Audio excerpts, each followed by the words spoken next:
Now, there's some pretty strange, very unique, different symptoms with a B3 niacin deficiency that you need to know about because you might have these.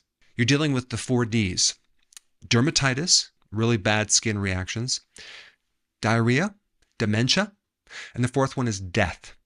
Other than that, you're perfectly fine. But let's go through the subclinical symptoms, okay? And this might shock you. And when we're talking about subclinical, we're talking about not a major deficiency. You're deficient to a certain degree.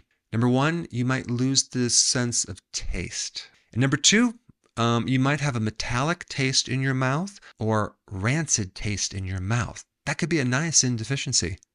And the good thing about that is just by taking it within a week, that could resolve it, depending on how deficient you are. The next one is a loss of smell.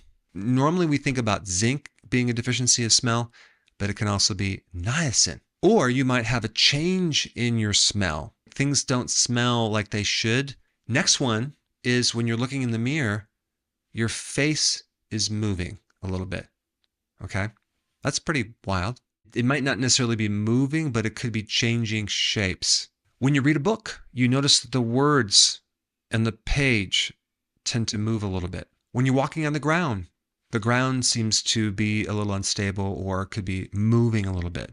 You may also have fatigue or just the feeling like you can't relax. These are all subclinical niacin deficiencies. Now, the major deficiency is called pellagra. And just so you know, to correct these deficiencies, you can't just take the normal RDAs, which is like 20 milligrams. You'd have to take large amounts. And you can take niacin or niacinamide, which is the non-flush version, but you'd probably need amounts like 6 grams per day. That's a lot, but that's what it takes to correct some of these deficiencies. One big reason why we need niacin is for our mitochondria.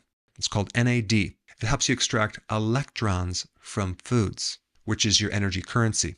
B3 directly is the precursor for this, and also having a sufficient amounts of niacin, you can produce more energy from the food that you eat.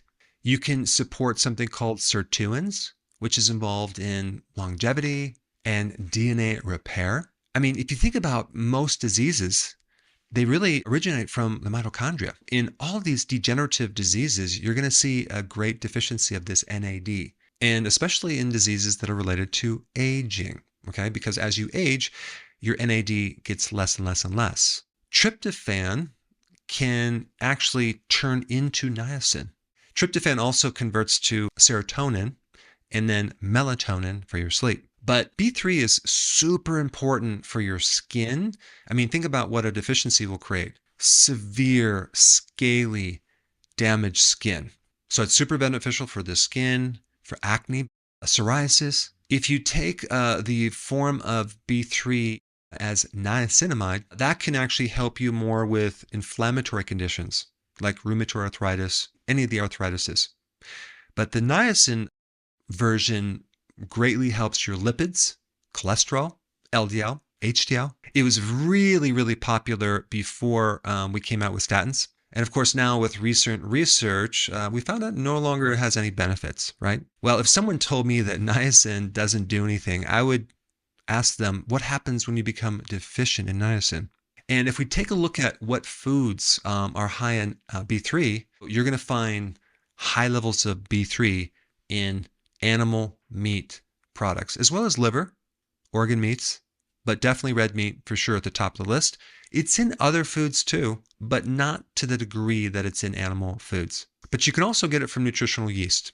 If you're going to get it from nutritional yeast, I would recommend getting it without the added synthetic vitamins that they normally put in there. You can also get it from spirulina as well. There's a tremendous amount of research on niacin for cholesterol, the heart, and many other conditions. I was surprised on how much research there is on this topic.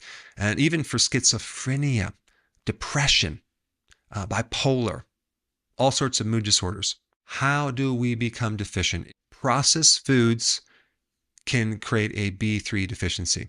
Processed corn, processed grains, wheat, cereal, things like that. The more protein and carbs that you eat, the more the requirement for B3 is going to be, because B3 is intimately involved in helping you extract energy out of food. But of course, if you're eating the right foods, you'll have your B3 that's already in these foods versus the refined foods or the ultra-processed foods.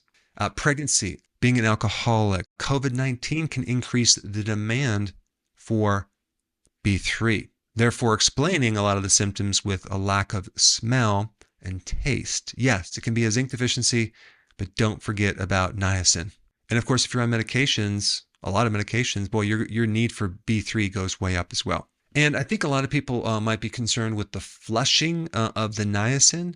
Well, you can use the non-flush version unless you have a specific problem with cholesterol and you want to lower the cholesterol. You need the flushing version, but you can just start off very small and then gradually over time increase it to the point where your body will adapt to the flushing. I personally don't mind the flushing. It's not dangerous, but sometimes people think they're allergic to it. They're not. People take niacin also for a fatty liver. And overall, there's certain things that increase the demand for niacin, like I've talked about, or it could just be you have a deficiency in your diet. Now, since we are on the topic of nutrients, if you have not seen my video on zinc, it's a real popular one, very interesting. You should check that one out as well. I put that up right here.